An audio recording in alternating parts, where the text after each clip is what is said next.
flying skulls were flying in my room, and I was totally screaming and everything else. Then I was coughing. My mother comes in and she gives me a teaspoon of poison. She wasn't paying attention. She was half asleep. When she realized what she did, she made me throw it all up. So, so many scary things happened to me. Nothing happened to my parents, nothing happened to my sister or my brothers or anything. Everything happened to me. So, when we finally moved away from that house, I kept on thinking when I got older, was that childhood nightmares or did that really, really happen? So I started reading a lot of books on the paranormal. I never knew I was going to become a paranormal investigator. I got into the Army. I worked with CID, Criminal Investigation Division. I was working undercover narcotics with the drug suppression team. Then I got into military intelligence. I had a 3 year break from there. Got into military intelligence. I was a 97 Bravo intelligence analyst. And there at the Photo Interpretation Center in Korea, I learned that the military was still investigating UFOs. And even though Project Blue Book shut down in 1969, I discovered on one particular day 6 photographs that came in. And these 6 photographs were different pictures of UFOs. And on the back of the photo, it said intelligent movement. And I looked at the photos, and they were part of a bigger picture. We had reconnaissance satellites and reconnaissance aircraft, and they took video footage of these UFOs. Like one picture was something that was disc shaped, another one it looked like ball lightning, another one cigar shaped. And they had video footage from our reconnaissance satellites of these photos. And so I knew at that point in time, being in military intelligence, that we were not alone. There's something else out there. Wow. Let me ask you something. That's amazing. Look, you have a lot of experience, especially with the military and what you've done. Do you think that we're just not being told everything? Like, Oh, absolutely. because we have satellites in the sky, and the pictures that we see. Now, I do believe in UFOs. I'm a firm believer in it. But the problem I'm having is, why are these pictures so distorted? Are there authentic pictures with clarity that maybe you have seen that the public is just not seeing? Because the footage that was released last year on Fox News through our military, it's distorted black blob that you see floating. It's very fast, but you really don't know what it is. And then some people say, well, it's an insect. It's nothing that, it's bugs on the screen, for example, which I don't believe. I do believe that they are out there. But how come we're not seeing that clarity? Because they're keeping it from us? The clarity isn't happening. Like the 6 photographs that I saw, they weren't clear. They were blurry. And the reason why they're blurry is because each UFO has a type of field, a magnetic field around it.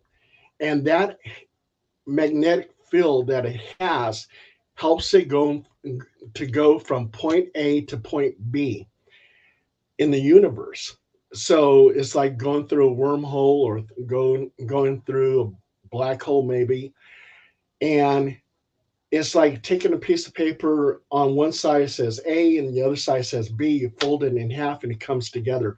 And that's what's happening because of Okay. that field around the UFO causes a distortion in the photograph. Okay. That makes sense. Do we have alien beings at Area 51?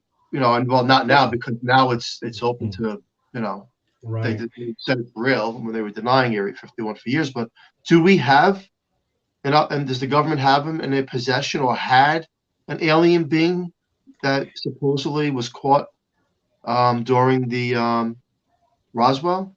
Okay. When I investigated Area 51, of course, I didn't go inside or they would have arrested me or maybe even shot me. I mean, there's definitely big signs there that they will shoot if they see you on that property. But I went up as far as the gate. Um, a couple of my investigators claimed that they saw a UFO over on the hillside. I didn't see it. Um, when I got up to the gate, I did notice there was a man in an army jeep or an Air Force jeep or whatever, and he was over on the hillside. And I was looking at him with binoculars, and he was looking at me with binoculars. And then he took off. He had a sniper rifle, and he pointed it at me. I said, "It's time to go." But one of the things I like about investigating is I get to interview a lot of people. And the people over at the Alien Inn allowed us to camp out right in their parking lot. And I got to interview a lot of people there. One person I interviewed claimed up and down that a type of saucer type craft flew towards her, and at eye level looked at her. There was a pilot in there that looked at her. It was a human pilot, and he waved and he flew off. And she swears up and down. And then there was two other witnesses that claim that they saw the UFO that she's talking about that actually came to eye level. Do I believe that there's alien bodies over at Alien 51?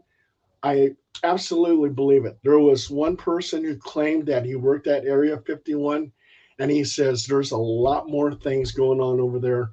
And I pushed him. I said, "What else?" I mean, I said, "Do you know that if there's alien bodies there?" He says, from the information that he received from other workers who worked at S4, I think it's the same place that Bob Lazar worked at, claimed that there was alien bodies there. But he also too said that they work on time traveling. So that was kind of interesting. And then he wouldn't elaborate anymore uh, because, just like me, I'm not supposed to be telling you everything that I know about those six photographs, but I do. Because if I'm lying, okay, I would think that they would come and arrest me. I mean, if I was telling the truth, they would come and arrest me. So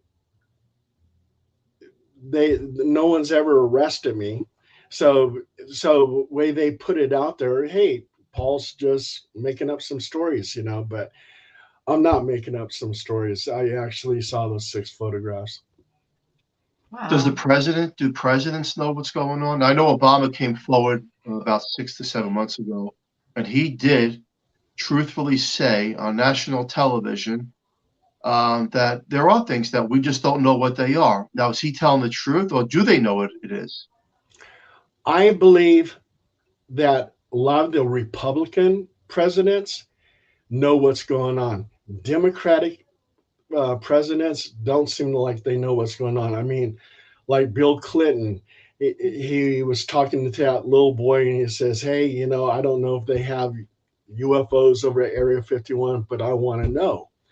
Okay, I really don't. I really believe that Clinton didn't know, but I believe Eisenhower did. I think Eisenhower actually, just by talking to different military intelligence people, there was a certain higher up that I talked to, claims that Eisenhower may actually met with some Nordics, and that contract didn't go well, and so they took off. And then the Greys came, and he made a contract with them to get some of their technology, some of their advanced technology, and also too, um, he would allow them to have what is called angel stops.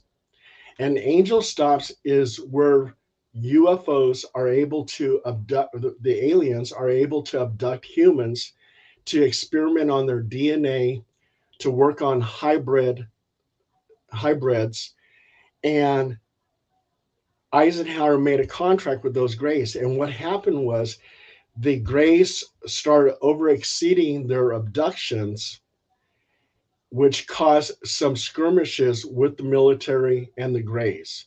And that usually, some of the skirmishes that happened were over at Dulce, New Mexico. Okay. Interesting. Wow. So there's probably a higher form of government. Um, but then let's talk about A shadow government.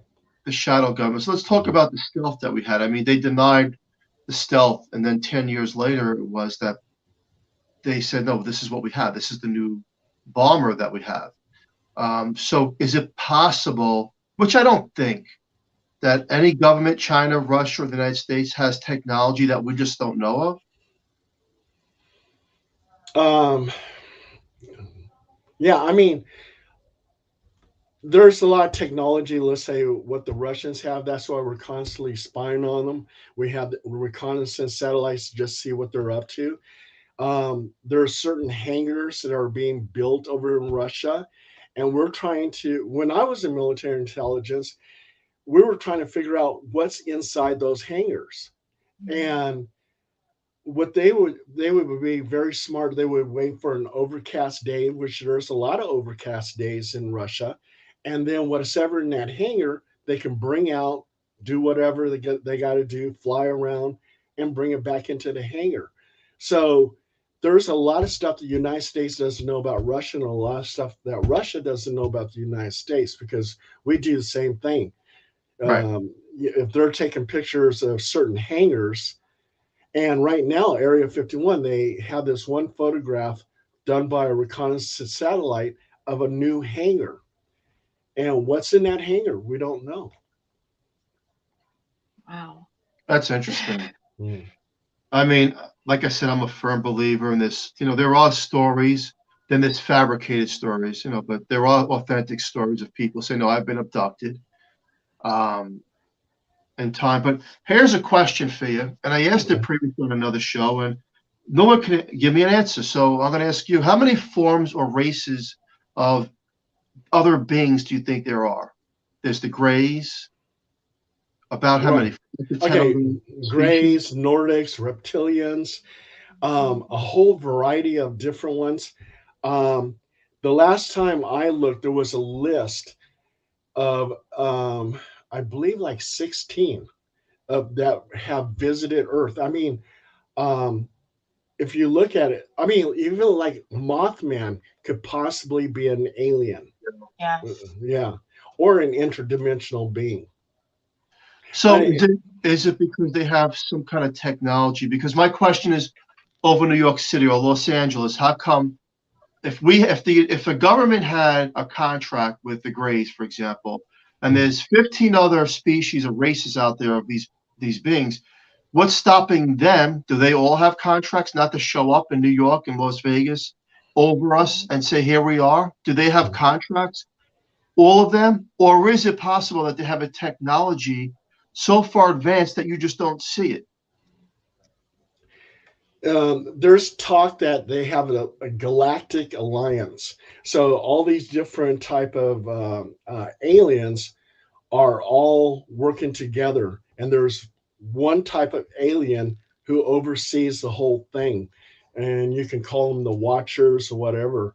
And I really believe that it's been going on for a long, long time. I'm a definitely a believer of ancient aliens. I believe they kick started the human race. Um, there there's mythology about, a god bringing fire to man and everything else.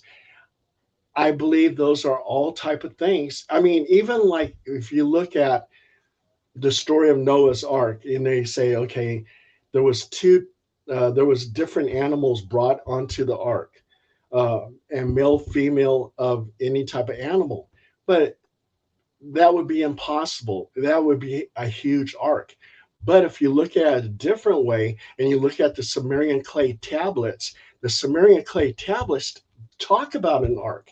And this ark was carrying DNA of different animals. And that makes more sense than bring in two giraffes, male and female, two hippos, male and female. They brought the DNA onto the ark to save all those animals and people and everything else. Kind of makes sense. Definitely Yeah. makes sense.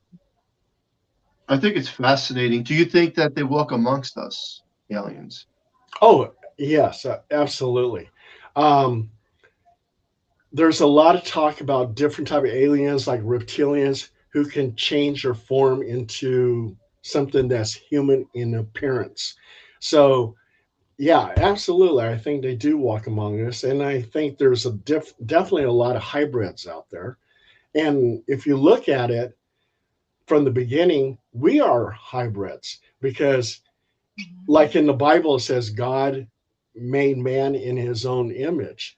Well, sounds like they're experimenting with DNA and they made Homo sapiens, and Homo sapiens are part alien and part human. Hmm. Wow. Interesting. Mm. What do you Yeah. think about that? I think it's interesting. I think the pyramids weren't built by man. There's even new documentaries coming out that if they were half an inch off at the bottom, at the top, the whole thing would be off. So, and we Yeah. couldn't do that. I think it's fascinating. I want to get into the paranormal investigating. Yeah. You you're the founder, and you founded it. You founded the team in 2004, correct? Right. Halo Paranormal Investigation.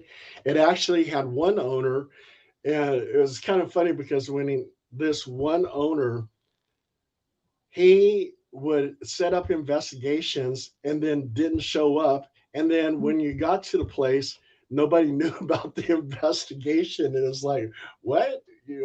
What's going on here? So he got fired from his own group. Then another person took over, and she got involved with other type of stuffs like a vampire ball and all this other stuff. And I became the general manager, and then I became a co-owner with my wife. And so we now run the group, and it's very successful. We do Roman Catholic house cleansings.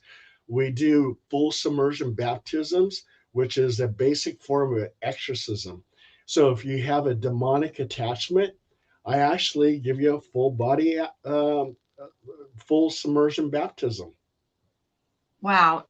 Now, do you think that your career in the military helped you like really understand the paranormal too, as well? Well, I actually utilize certain things from military Yeah. intelligence. And I'll Mhm. tell you one of the things that I use. Remember, I told you about those photographs, and on the back of it said intelligent movement? Well, Yes. I utilize that for orbs. Yeah, orbs could be almost anything. It could be skin flakes, it could be dewdrops, it could be light refractions, lint, whatever. But if you can show that that orb has intelligent movement, then I can deem that as paranormal. And I'll give you a case example.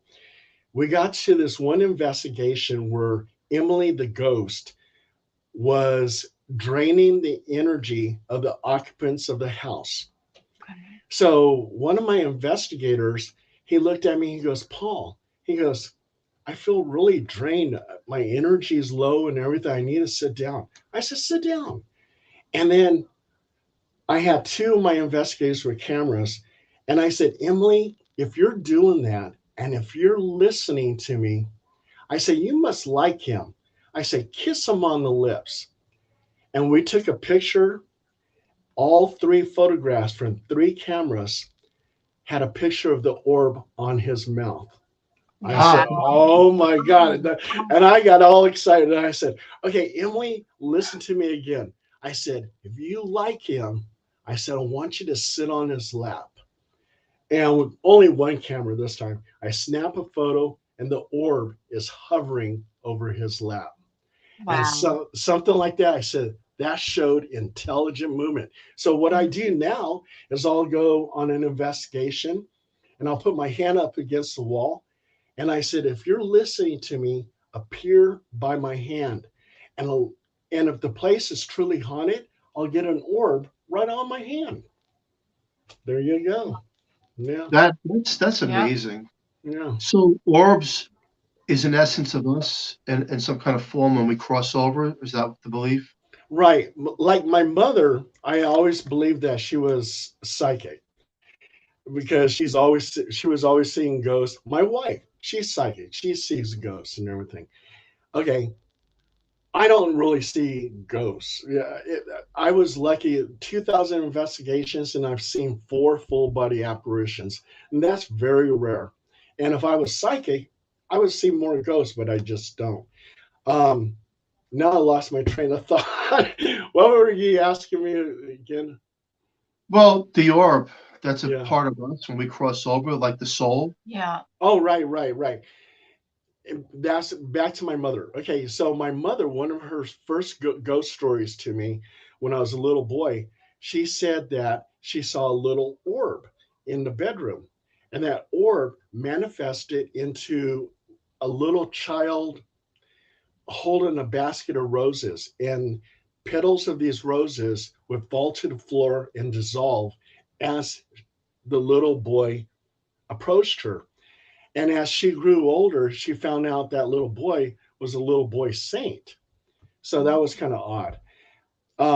But I always thought, I go, okay, it appeared as an orb and then it manifests.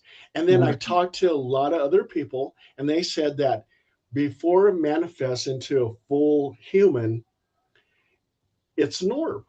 So the orb starts changing shape and everything else and becomes human like. A ball of energy, and then Yeah. they manifest into, and that's Yeah. very, very hard for that to do. I mean, to see that, Yeah. like you said, he's seen it 4 times. To see a full body apparition Yeah. is amazing. So, during all these investigations you and your team have done, have you ever gotten an intelligent response asking the spirit, "Where are you?" Some of my other investigators have asked that question, and they get like really sarcastic answers. So Yeah. it's it's like when they tell me, I just don't really believe it. It's like, okay, they're making that up. The ghost is playing a That's joke on you. Yeah. yeah. So yeah, they don't explain nothing to me. Yeah. I've spoken to spirits years ago with friends doing things like the Ouija board, and first you debunk it, and and all that stuff. But when you really get down to some intent and truth, we did get an intelligent response, and one of the spirits says, "I'm no different than you, just that you Yeah. can't see me. I can see you, I can touch you, I can feel you, I can hear you." So it's like being just walk. They explained it like walking out of your body. And they proved it, not just said it through a Ouija board, but they actually proved it. The one spirit told us where they were buried, how to Mhm. find them in the cemetery because there was no stone, because they couldn't afford a stone, the Yeah. family. And they guided us through the wind movement. And when we found it, a gust of wind so strong almost knocked us over. And that night we went back on the Ouija board, and they says, "Thank you for visiting my grave." Now that told me something as back then I was a skeptic and a non-believer in some degree that this is real. They do see us, they do hear us, and what this one particular spirit said was true, that we just walk out of our body, and this spirit said, I chose to stay earthbound so I could watch over my daughter. I don't want to go to a light or anywhere else. I want to be here with everyone. And you can't debunk that because Mhm. we didn't know where this person was buried. It's fascinating. And Mm. it's more fascinating because she gave us a phone number of the person who killed her in Mhm. Brooklyn. And Wow. he wanted us to go and kill this person as Wow. well. Um, and we didn't want to do it. We said it that night on the Ouija board, we're not doing it. And then all these odd things started happening in the apartment Mhm. where the air conditioner fell out the window and we weren't feeling right, and this thickness came through the air. It proves to me that the other side has a lot of power, a Mhm. lot of energy. But the energy and power goes off of our intent, and it's our belief, and they get stronger off of us in a way where we magnify them, where they can do things to a point of we just Mhm. can't comprehend. You Yeah. know, our limitations of comprehension go so far.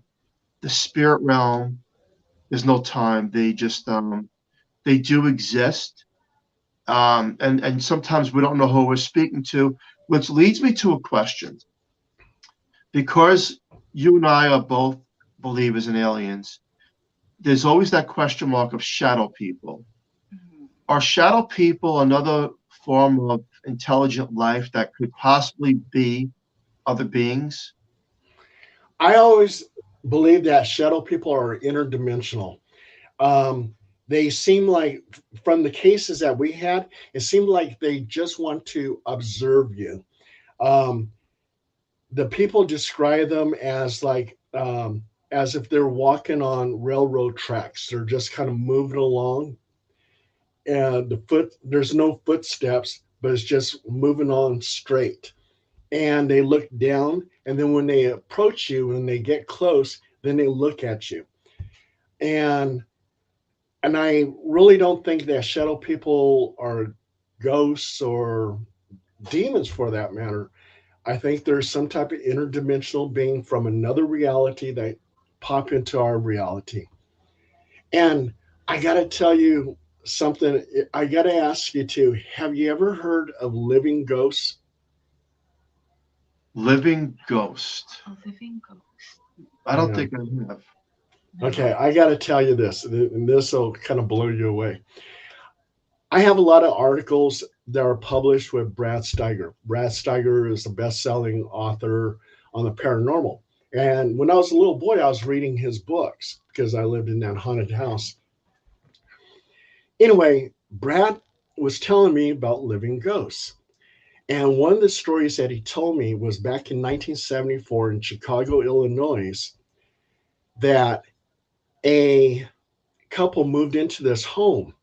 And as they went into that home, around about 2 o'clock, 3 o'clock in the morning, they would see um, um, a man manifest, and he would walk over to the couch, and a woman would manifest.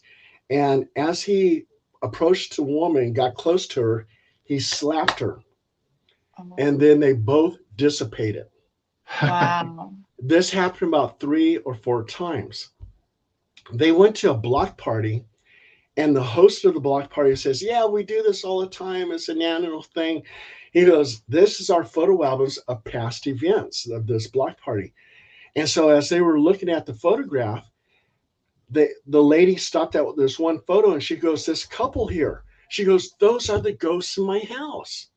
And the host looks at it and goes, "Ghosts in your house? What are you talking about?" He goes, "They did live in your house. The police were there all the time. They had domestic disputes, Oh, and they got a divorce. The man lives 5 blocks down. I'm still in touch with them. And the woman lives out of state. They're very much alive." He goes, "They're not dead. They can't be ghosts." But they are, because they produce so much negative energy that they threw into the atmosphere that replays itself over and over and over again. Those are living ghosts. And we actually experience, in some of our investigation, living ghosts. You People are know, still alive. Yeah. amazing. that is amazing. So, is that similar to when you go and do an investigation to a new construction that they say is haunted, but 100 years ago it was an old Victorian home where the family died there, um, but yet you hear people going up and down the stairs, but there's no Hmm. stairs. Is that the same thing? Yeah, it could. Yeah, very well could be. Yeah. Um, One of our cases that we had was Evangeline's, which was a costume shop. And on the third floor back in the 70s, it was called Dio Mills, which was a discotheque. And around about, I don't know, midnight, 2 o'clock in the morning, some of the employees who are getting things ready for the next day, they would hear disco music. They would hear shuffling of feet. They would hear people laughing. And it's because it's a residual effect that replays itself over and over again. And a lot of those people back in the 70s, they're probably still alive. So there's a lot of living ghosts. It's not intelligent energy. And when we got there, we did hear shuffling of feet, and we did hear some laughter. Hmm. And I I don't think it's dead people. I think it's living ghosts. Fascinating. Yeah. Living ghost, I right? love that. And Well, look, I can't deny that because when we do investigations and we have investigators come to our home, we're getting responses as if Yep. they're here, and not only are they here, but it's like they live here. Yep. So what he's saying is correct, Mm-hmm. we always been told from the spirits that we can't really grasp, and we're not meant to understand that side till you get to that side Yeah. completely, because we're limited. But I believe what he's saying. It makes total sense. Skinwalker Ranch. I want to hear Oh, about that. yes. Well, Skinwalker.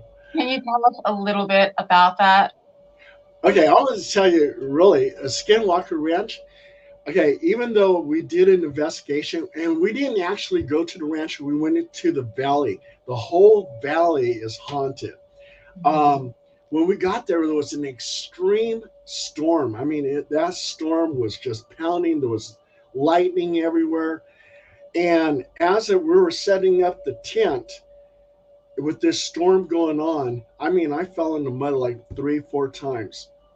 But anyway, as this storm was going on, we're working on the tent. The only thing that I really saw was ball lightning. I've never seen it before. It was an actual ball. It seemed like the clouds kind of parted, and this ball hit the ground and then exploded. And I was just totally amazed at that. I've never seen ball lightning in my whole life. And then we heard this like screeching sound, and it was just really abnormal. And I was recording, but the rain was coming down so hard. The only thing you can hear was the rain. Yeah. Yeah. And the next day, one of the investigators caught was very ill and had pneumonia, and we had to head back. So we only spent one night there.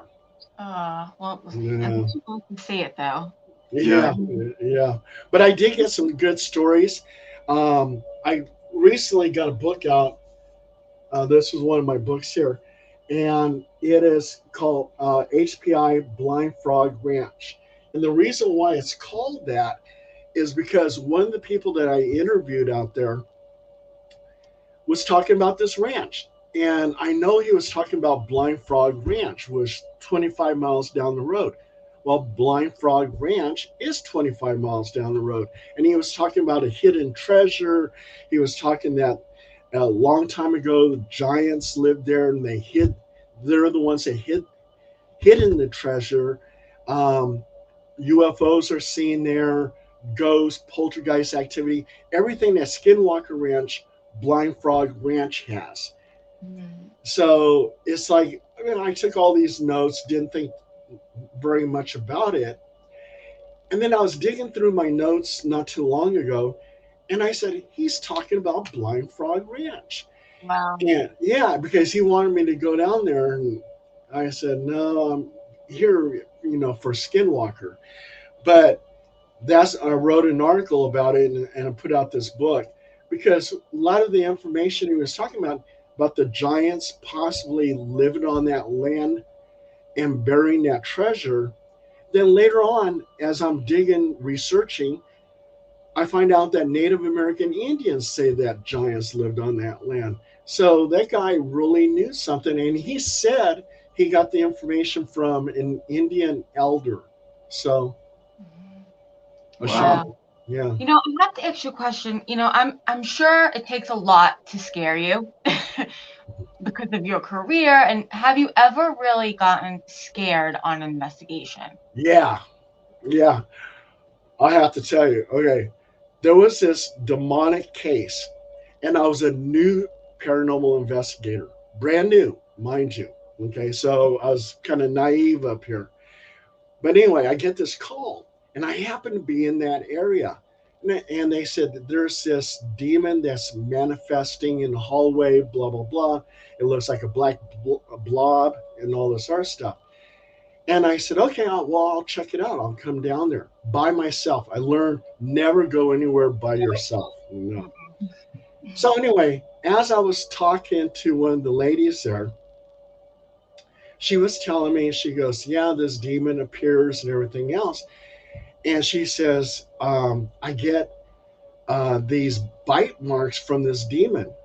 And she also too lived there with her granddaughter, who was about 30 years old, and she was getting these bite marks. And he showed it to me, and I said, "Wow, okay, so this demon is giving them bite marks on their neck, on their shoulders, and stuff like that." I said, "That's kind of odd." And then at some point in time, this woman who looked really sweet when I got there, this older woman in her 60s, her face distorted and started looking more evil. Mhm. And then she goes, "Paul, she goes, sometimes I have visions." I said, "What are those visions?" She goes, "I have visions of killing men." Mind Wow. you, I was the only man in there. And I thought, okay, well, maybe I better just end this interview because I'm getting kind of creeped out. Mhm. And I said, "What?" But I was curious. I said, "How are you killing these men?" She goes, "With a baseball bat."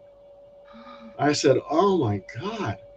And then, no more than maybe 5 minutes later, I'm looking towards the living room, and the goddaughter is holding the baseball bat, twirling, going around and around with a maniacal look on her face, laughing hysterically. Oh I my. was out the freaking door. Mind you, I'm not scared of ghosts, Mhm. not really too much scared of demons, but I am scared of a 30-year-old woman with a baseball bat. No, I've seen people. that's Yeah, I've seen people getting taken over, yeah. and it is scary.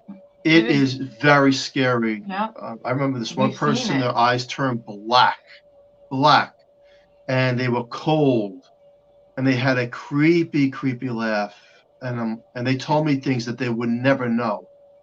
Um, Or it can frighten you. yeah, That's scary. And look, there it is, right? yeah. There's the That is. I would demonic say that. possession coming through, saying, "We know too. We know about you." Yes. Oh, That's yeah. scary stuff. I would say that that is probably the most scariest thing. And the mimicking too, when they're, Mhm. mimicking you. And think about how many people are in prison who claim that they heard voices or they were possessed by a demon and that's why they committed these murders. I mean, even look at Son of Sam. Son of Sam says a dog named Sam was Yeah. telling him to commit those murders, and he became a very well known serial killer in New York. Yeah.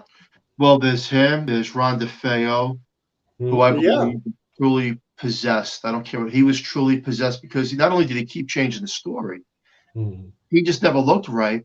Yeah. And then there's all the things behind in the house, like no one hears a shotgun going off in the It's neighborhood, just weird. which that's It, great. That's ironic itself. So I do believe what you're saying that there are people put in mental institutions and prisons mhm. that some of Yes. them have a true case. Like, look, but And that's been going on for years and years and that's been years. going on a long time So with much. some of these sick murders. Now, look, there are crazy people out there that will Yeah. do heinous things, but there are also cases where people get taken over. If I see someone's eyes turn black, which I did, with a creepy laugh, knowing things about me, and you dealt with the baseball bat person, then so it's telling you that the other side, as I explained earlier with that Ouija board session, has a power that we really don't understand, that they can take over Yeah. the human body in Mhm. a way where they can make you do these things and It's a very walk scary out of the thing body, and then you're guilty.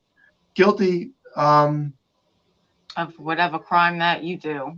Oh, And yeah. Yeah. Oh, What's yeah. the most compelling evidence that you've gotten off of a piece of paranormal equipment, or was it through a psychic medium? Well, I'm very successful in getting EVPs. Okay. And it's not because of me or my investigative skills. I have to give all the credit to my wife. My wife will tell me because she's psychic, and she'll tell me, she goes, "Paul, there's a ghost over here." I go, "Okay," and she'll even describe the ghost, what it's doing, and everything else. And I'll go over there and get an EVP. Now, if she's not around, I have a hard time getting those EVPs, but she's very good at what she became psychic because as a child she was abducted by a UFO. Wow. And after that, she starts seeing ghosts and everything. And one of the most incredible things that she did that just blew me away, that I knew before I was even married to her, I knew that then she was a real psychic. We were driving along in Elk Grove, and then she tells me, and she goes, Paul, go into that parking lot. Go in the parking lot. I go, why? She goes, just go in there. I go, okay, okay. So I go in there, and she goes, there's something in the sky over there. So I'm looking. I don't see nothing. She doesn't see nothing. She takes her camera, bam, she takes a picture, and there's three disc shaped UFOs. I said, oh my God. And then I put it on the internet, and that photograph was actually published in 14 times because they actually had some ufologists to try to debunk it, and they couldn't debunk it. And then she does it again over at Copperopolis in California, and she goes, there's something in the sky. She takes a picture, and she takes a picture what looks like a portal or a door in the sky. Blew me away. So it's like she's very helpful in my investigations. Otherwise, yeah, if I didn't have her, I would probably be digging ditches or something. So I wouldn't. Of Oh, you work together so well, but differently, but that's how it works. right, What do right, you say about exactly. Chelsea? About Chelsea. Chelsea lately. Did you? Yeah, I read that. What happened with Chelsea lately? You were on. Oh yeah, yeah, yeah, yeah, yeah. Um, what happened is, okay, her car was haunted Okay. by an ex-boyfriend who died, Okay. and so she told me the story, and we wrote out the story and we published it. And Paris Hilton thought the story was hilarious, and Paris Hilton, had a big write up on it. And when he did that, then it went UPI, United Press International, Okay. and then Chelsea Lately got a hold of it. Oh, and went into the Daily Mail in England, and then Chelsea Lately, she showed it on TV, and she didn't make fun of us, but she showed it to the audience, and the audience had a good kick Yeah. laugh out of it. Yeah, Wow. yeah, I have to say she is hysterical, but yeah. at least she talks Yeah, about it. yeah. Your work is amazing. What you've been through in your career, we haven't even tapped into your career, Yeah. unfortunately, with the end of the show, but we haven't even tapped into it for the listener. Um, it's mind blowing what you've accomplished.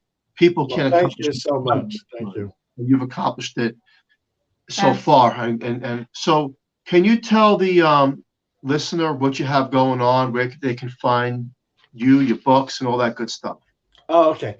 As for the books, all you have to do is basically Google Paul Dale Roberts books, and they'll pop up everywhere. Um, our website is www.cryptic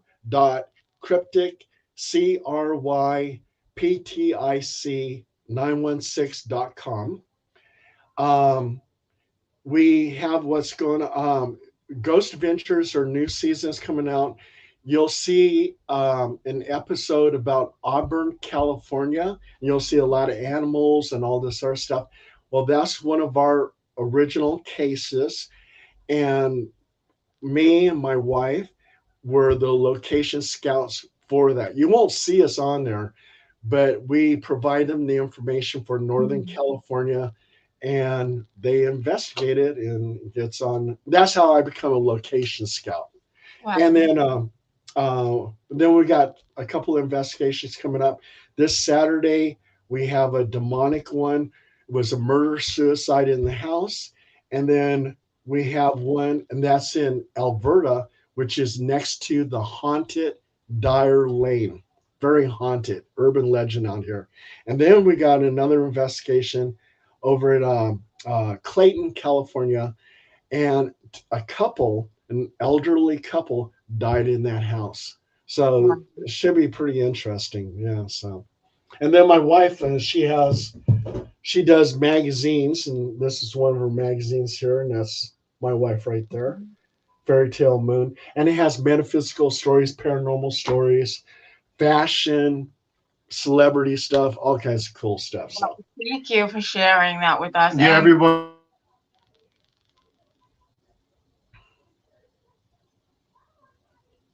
everything's frozen. I've ever we're seen going in before. and out. So then the bottom line is we physically die, but we don't spiritually die because we always were, correct? Right, exactly. Energy you cannot destroy. So I mean, it changes in different other things, but yeah, it's energy's forever. If someone wanted to, really quick, if someone wanted to contact a loved one who's crossed over and is heartbroken in any sense, which we all have, what would be your best recommendation? Through the dream state, through the meditation state, or just through talking normally? Yeah, see that my wife would actually give better information on that, but I if you're asking me, probably with meditation. Meditation. Yeah, yeah. Well, thank you so much for coming on And Horsefly Chronicles yes, Radio. We definitely Thank want to you. do part two. There's a lot of untouched stuff that we didn't yeah. get to. And really quick, Julie, wrap it up. Well, I want to say thank you to everybody in chat who's Lorraine, thanks for joining us. And special thank you to Carnation for sponsoring the show. We love them. So please join us next Monday night on the United Public Radio Network on 105.3 FM from New Orleans. Thank you, everybody. Thank you, Paul, so much for joining us tonight. Thank you, everyone. Have a safe, great night, and we'll see you next week. Okay, thank you very much.